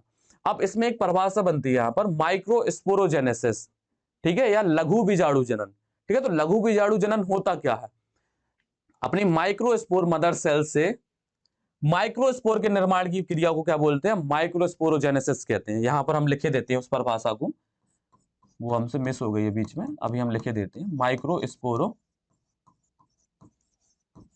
जेनेसिस, माइक्रोस्पोरोजेनेसिस, इसको क्या बोलते हैं, लघु बीजाणु, लघु बीजाणु जनन, ठीक। अब इसमें क्या है, जो अपनी प्राग मात्र कोशिका या बीजाणु मात्र कोशिका से लघु बीजाणु तक के जनन की क्रिया को क्या बोलते हैं, हम लघु बीजाणु जनन कहते हैं, ठीक। तो इसमें हम लिख देते हैं, शॉर्ट शॉर्ट में लिख देते हैं एमएमसी, क्योंकि जगह कम है। एमएमसी से लघु बीजाणु, इसी को हमने क्या बोला था, माइक्रोस्पोर। एमएमसी से या माइक्रोस्पोर मदर सेल से लघु बीजाणु के बनने की प्रक्रिया को माइक्रोस्पोरोजेनेसिस कहते हैं, ठीक है। अगर यहां विजुअल है, हाँ विजुअल है, माइक्रोस्पोर मदर सेल से लघु बीजाणु के बनने की प्रक्रिया को क्या बोलते हैं, माइक्रोस्पोरोजेनेसिस कहते हैं या लघु बीजाणु जनन कहते हैं, ठीक है। अगर नहीं समझ में आ रहा तो नेक्स्ट स्लाइड में इस परिभाषा को फिर से लिख देंगे दोबारा, ठीक है। तो पोलन ग्रेन आपको समझ में आ गया होगा। पोलन ग्रेन क्या होती है, ये जो पोलन ग्रेन अपनी जो सेल्स है इसके बाहर क्या होती है, एक परत होती है अंतः परत, वो अंतःचूल, ठीक है। इसके क्या बोलते हैं हम, एंटाइन, ठीक है। ये अपनी क्या होती है, हैप्लॉइड होती है। इसके बाहर एक परत और बनती है एक्साइन, ये भी अपनी क्या होती है, ये डिप्लॉइड होती है। क्या होती है, ये डिप्लॉइड होती है, ठीक है। इसमें क्या होता है, जहां जहां पर, हाँ एक चीज हो, और ये जो एंटाइन होती है, एंटाइन की लेयर क्या होती है, कंटिन्यूअस होती है। ऐसे कंटिन्यूअस दिख रही है, निरंतर, मतलब इसमें कहीं भी कोई चीज छूटी नहीं है, ठीक है। और जो अपनी एक्साइन होती है वो क्या होती है, डिसकंटिन्यूअस, मतलब बीच बीच में क्या छोड़ दे, जैसे ये डट डट डट डट करके है, तो ये क्या है, छूटी हुई है, ठीक है। तो अपनी जो एक्साइन होती है वो कैसी होती है, डिसकंटिन्यूअस होती है। कैसी होती है, डिसकंटिन्यूअस। और जो अपनी एंटाइन होती है वो क्या होती है, कंटिन्यूअस या निरंतर होती है, ठीक है। इसमें कोई दिक्कत नहीं। अब ये जो अपनी कौन सी थी, एक्साइन लेयर थी, जहां पर ये स्पोरोपोलिनेन नहीं है, का क्या नहीं है, स्पोरोपोलिनेन, तो वहां पर क्या एक छिद्र बनता है। इस छिद्र को हम क्या बोलते हैं, जर्मपोर बोलते हैं या जनन छिद्र बोलते हैं। यहां तक कोई दिक्कत नहीं होगी वैसे मेरे हिसाब से तो, ठीक है। अब यहाँ पर क्या बताया था, पोलन ग्रेन के बारे में बताया था कि पोलन ग्रेन जैसे रिलीज होता है कहां से, अपने माइक्रोस्पोरिन जैसे, तो स्टिग्मा तक पहुंचने में, ठीक है, उसमें क्या उसका एक क्या होता है, समय क्या होता है, निर्धारित होता है। और हर प्लांट का या हर पादप का क्या होता है, एक उसके पोलन ग्रेन की जो बायोबिलिटी होती है वो क्या होती है, फिक्स होती है। अब बायोबिलिटी तो आपको शब्द अच्छे से समझ में आ गया होगा, नहीं आया समझ में तो हम फिर से बता देते हैं। बायोबिलिटी एक एग्जाम्पल के तौर पर समझते हैं, हम क्या रोटी सेक रहे, ठीक है, हमने उस पर ध्यान नहीं दिया, टाइम उसमें ज्यादा लग गया तो वो रोटी क्या है, जल गई। पूरी तरीके से नहीं, मतलब तवे पर जैसे सेकते हैं तो रोटी क्या होती है, जल जाती है। तो वो रोटी तो नष्ट नहीं हुई, लेकिन क्या वो खाने लायक नहीं बची, ठीक है। सेम यही है, मतलब पोलन ग्रेन अगर समय सीमा पर नहीं पहुंचेगा तो वो नष्ट नहीं होगा, लेकिन क्या है वो, क्या जो उसका काम था या जो उसको जनन करना था, उसकी जो जनन करने की जो प्रक्रिया थी वो क्या हो जाएगी, खत्म हो जाएगी, या जो उसकी शक्ति होगी वो क्या हो जाएगी, नष्ट हो जाएगी, ठीक।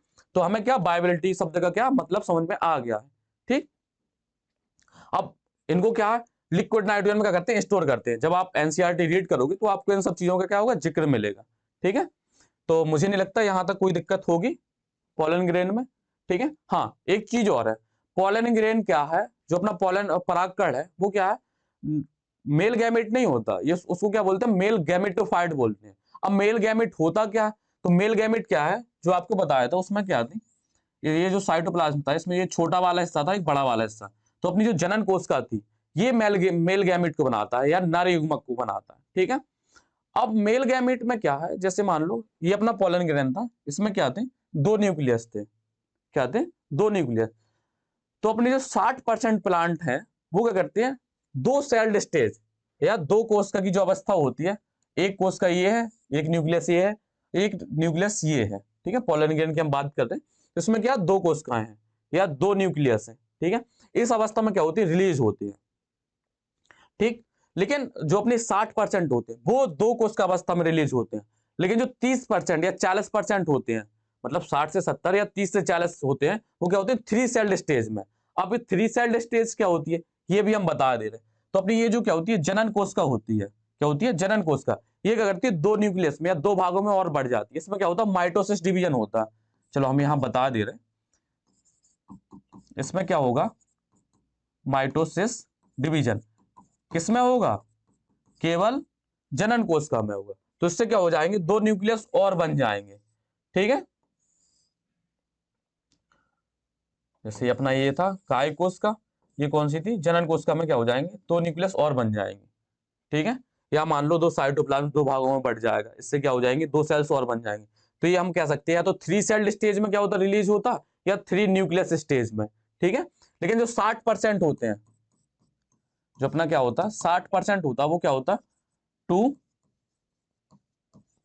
टू सेल्ड स्टेज में या दो कोशिका अवस्था में रिलीज होते हैं, ठीक है। अब आपको बता दिया कि ये क्या है। जैसे अगर जो अपना नॉर्मल जो अभी पोलन ग्रेन की स्ट्रक्चर बनाई थी, ये क्या थी, टू सेल्ड स्टेज थी, क्या थी, टू सेल्ड स्टेज। अगर हम मान लो जो अपनी कौन सी थी, जनन कोशिका थी या जनरेटिव सेल थी, अगर उसमें क्या हो जाता है, समसूत्री विभाजन हो जाता है, तो कोशिका कितने हो जाएंगे, तीन हो जाएंगी, ठीक है। तो जो अपने बाकी जो परसेंट बचे हैं, 30% मान लो या 40% मान लो, ठीक है।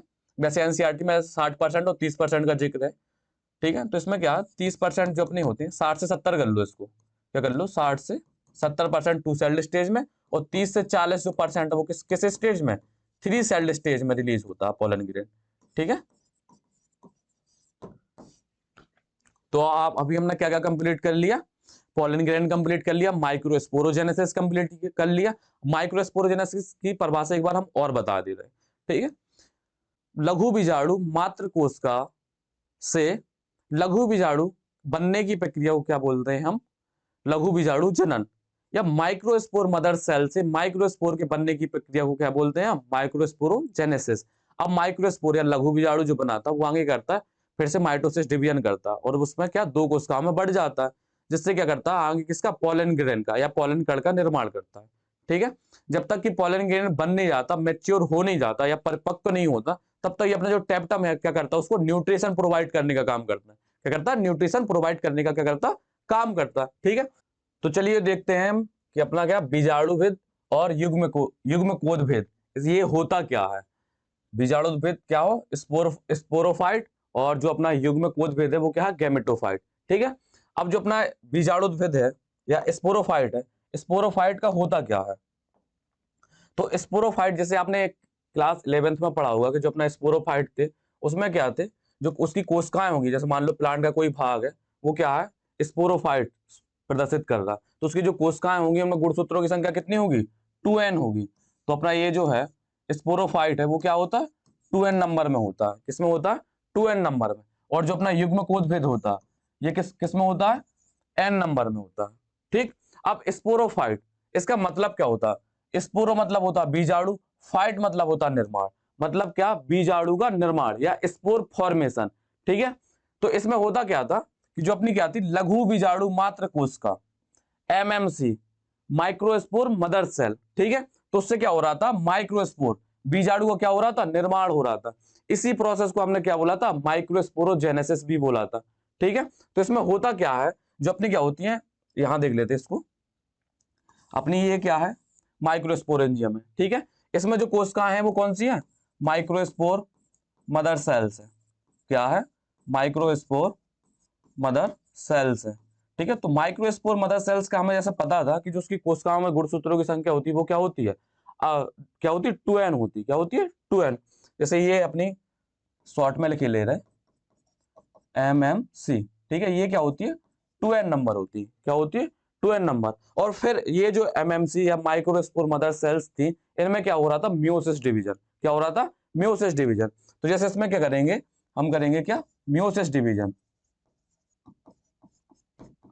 मियोसिस डिवीजन, मियोसिस डिवीजन या अर्धसूत्री विभाजन, ठीक है। तो जैसे आपको पता है कि अर्धसूत्री विभाजन में होता क्या, गुणसूत्रों की संख्या क्या हो जाती है, आधी हो जाती है। तो यहां पर ये जो अपना क्या बनेगा, माइक्रोस्पोर बनेगा, क्या बनेगा, माइक्रोस्पोर बनेगा। तो ये जो माइक्रोस्पोर होता है वो क्या होता है, एन होता है।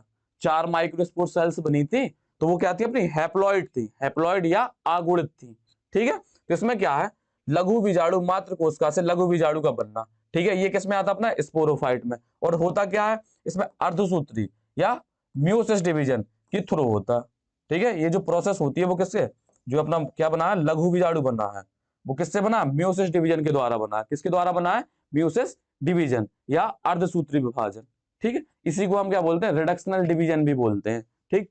तो अपना क्या, स्पोरोफाइट समझ में आ गया, ठीक है। इसके बाद हम देखते हैं क्या, गैमेटोफाइट, क्या देखते हैं, गैमेटोफाइट। गैमेटोफाइट क्या होता है, अपना एन नंबर होता है, कितना होता है, एन नंबर, ठीक है। अब इसमें होता क्या है, अपन ने देखा था क्या, पोलन ग्रेन देखा था, क्या देखा था, पोलन ग्रेन। पोलन ग्रेन कहां से, माइक्रोस्पोर से बना था, क्या अपना पोलन ग्रेन बना था, ठीक है। तो पोलन ग्रेन में क्या थी, एक कोश का क्या थी, अपनी कायिक कोश का थी, एक कौन सी कोश का थी, जनन कोश का, ठीक है। तो जैसे अपने देखा, जो पोलन ग्रेन बना था उसमें साइटोप्लाज्म या कोशिका द्रव्य का क्या हुआ था, अब असमान विभाजन हुआ था, ठीक है। तो जो बड़ी थी वो कौन सी थी, अपनी वेजिटेटिव सेल्स थी, और जो स्मॉल थी वो कौन सी थी, जनरेटिव सेल्स थी, ठीक है। जो अपनी क्या है, जनरेटिव सेल्स थे। अब जो अपना पोलन ग्रेन बना था उसमें गुणसूत्रों की संख्या कितनी थी, एन थी। इतना तो पता है क्योंकि कहां से में बन के आया, ही माइक्रोस्पोर से, और माइक्रोस्पोर में एन नंबर, तो अपने पोलन ग्रेन में भी क्या होंगे, एन नंबर होंगे। अब ये जो पोलन ग्रेन में क्या है, अपनी क्या है, जनरेटिव सेल्स है, जनरेटिव सेल्स, ठीक है। अब इसमें क्या होता है, माइटोसिस डिवीजन होता है, क्या होता है, माइटोसिस डिवीजन। जब इसमें माइटोसिस डिवीजन होगा तो ये जनरेटिव सेल्स होगी, क्या होगी, दो भागों में क्या हो जाएगी, बढ़ जाएगी। जो आपको 3 सेल्ड स्टेज बताया था वो यही होता है। इसमें ये जो अपनी क्या है, जनरेटिव सेल्स है, वो क्या, दो भागों में बढ़ गई। मतलब ये जो अपनी क्या है, ये जो निर्माण हुआ है इनका, ये क्या है, अपने नर युग्मक, नर युग्मक या मेल गैमिट, ठीक है। क्या है, अपना नर युग्मक या male gamete. Pollen grain male gamete नहीं होता, ये क्या होता है, मेल गैमिटोफाइट होता है। क्या होता है, मेल गैमिटोफाइट, ठीक है, नर युग्म कोदभेद। लेकिन जो अपना क्या नर युग्मक होता है वो क्या होता है, ये जो क्या अपनी जो जनरेटिव सेल्स या जनन कोशिका में क्या हुआ, समसूत्री विभाजन हुआ, उससे ये जो कोशिकाएं बनी हैं उन्हें हम क्या कहते हैं, नर युग्मक कहते हैं। और यही क्या होती है, पोलन ट्यूब के थ्रू कहां जाती हैं, अपनी किसमें, एम्ब्रियो सेक में क्या होती है, एंटर करती है, या ओव्यूल में क्या करती है, एंटर करती है, बीजांड में, जो भी हम क्या पॉलिनेशन में आगे पढ़ेंगे, ठीक है। तुम्हें इतना समझ में आना चाहिए कि जो अपनी परागकण है, क्या परागकण से नर युग्मक का बनना क्या कहलाता है, गैमेटोफाइट कहलाता है। क्या कहलाता है, गैमेटोफाइट। और इसमें होता क्या है, एन से ही एन का निर्माण हो रहा, ठीक है। मतलब क्या है, जो गुणसूत्रों की संख्या पहले होगी वही गुणसूत्रों की संख्या क्या होगी, बाद में होगी। इसलिए इसको क्या कहते हैं, समसूत्री विभाजन, ठीक है। अब समसूत्री विभाजन तो आपको मालूम ही है कि जो अपना क्या गुणसूत्रों की संख्या क्या रहती है, समान, इसलिए उसे क्या बोलते हैं, समसूत्री, ठीक। इतना आपको क्या समझ में आ गया होगा। अब कुछ क्वेश्चन हमारे क्या होते हैं, बनते हैं, जो आपको क्या कमेंट सेक्शन में देने हैं, ठीक है। तो सबसे पहले नंबर पर क्या है, जो अपनी एग्जाइन है, क्या है, एग्जाइन, वो किसकी बनी है, किससे बनी है, ठीक है। उस केमिकल का नाम लिखना। इसके अलावा इसकी क्या करनी है अपन को, और इसमें गुणसूत्र भी कितने होते हैं, गुणसूत्र, गुणसूत्र संख्या, ठीक है। गुणसूत्र संख्या भी आपको क्या करनी है, कमेंट में पिन करनी है, ठीक है। कमेंट आपको हर हालत में करना है, जिससे हमें पता चलेगा कि आप लेक्चर को ध्यान से देखते भी है या नहीं देखते, ठीक है। और क्या करना है, इसके अलावा आपको टेप्टम के फंक्शन लिखने हैं, टेप्टम के क्या करने हैं, फंक्शन, फंक्शन या कार्य। ठीक, इसके अलावा और देखते हैं और क्या अपना क्वेश्चन बन सकता है। चलो देखते हैं इसमें से क्वेश्चन क्या बनता है। हाँ, जो अपने क्या है, पोलन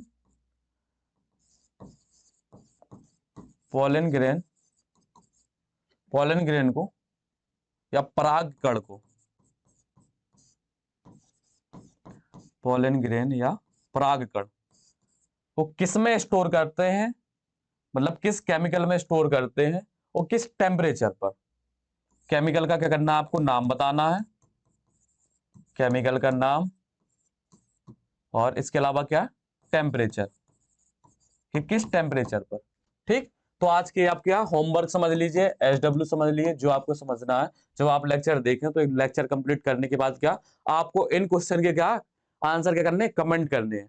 ठीक, तब तक के लिए क्या आपको पढ़ते रहना, अपनी एनसीईआरटी आपको अच्छे से रीड करनी है, रेगुलर एनसीईआरटी रीड करनी है, जितना आपको कराया जाता है उसको आप अच्छे से देखिए, समझिए, और जहां भी आपको अगर कोई डाउट रहता है तो आप कमेंट में उस डाउट को पूछिए, आपको क्या उसके आंसर बराबर बताए जाएंगे।